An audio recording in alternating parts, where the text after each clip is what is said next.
गर्मियों की छुट्टियां। गर्मियों की छुट्टियां आने वाली थी और रमेश और उसकी छोटी बहन पूजा बहुत उत्साहित थे। दोनों भाई बहन शहर के एक स्कूल में पढ़ते थे और छुट्टियों में अपने दादा दादी के गांव जाने का इंतजार कर रहे थे।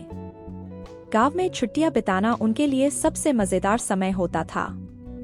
एक दिन स्कूल की अंतिम घंटी बजी और छुट्टियां शुरू हो गईं। रमेश और पूजा ने अपने माता पिता के साथ गांव जाने की तैयारी शुरू कर दी। अगले ही दिन वे सभी गांव के लिए निकल पड़े। गांव पहुंचते ही दादा दादी ने उनका गर्मजोशी से स्वागत किया। गांव का शांत और सुंदर वातावरण देखकर बच्चे बहुत खुश हुए। गांव में जीवन बहुत सरल और प्राकृतिक था।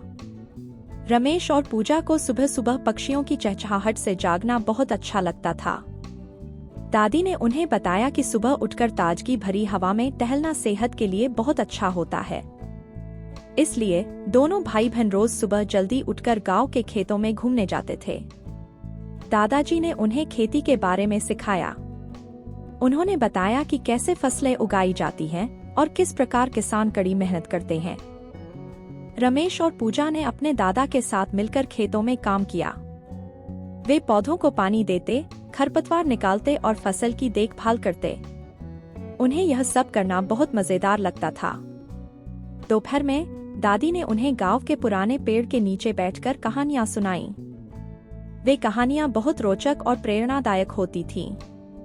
रमेश और पूजा ने कई नई बातें सीखीं और अपने दादी दादा की कहानियों से बहुत कुछ सीखा।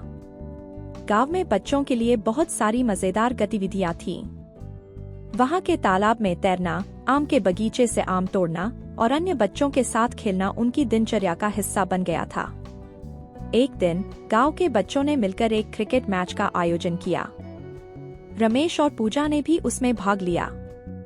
रमेश ने शानदार बल्लेबाजी की और पूजा ने अच्छी गेंदबाजी की।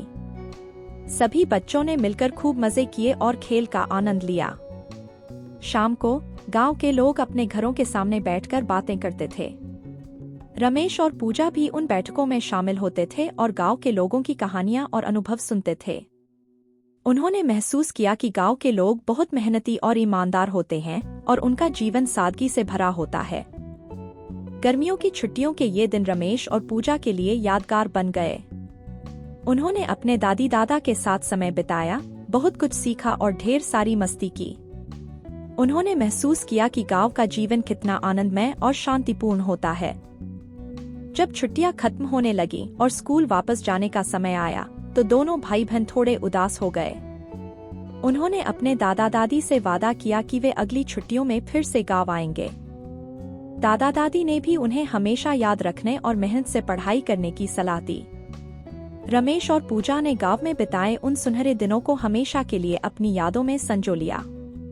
उन्होंने सीखा कि मेहनत, ईमानदारी और एकता से भरा जीवन ही सच्चे आनंद और संतोष का स्रोत होता है।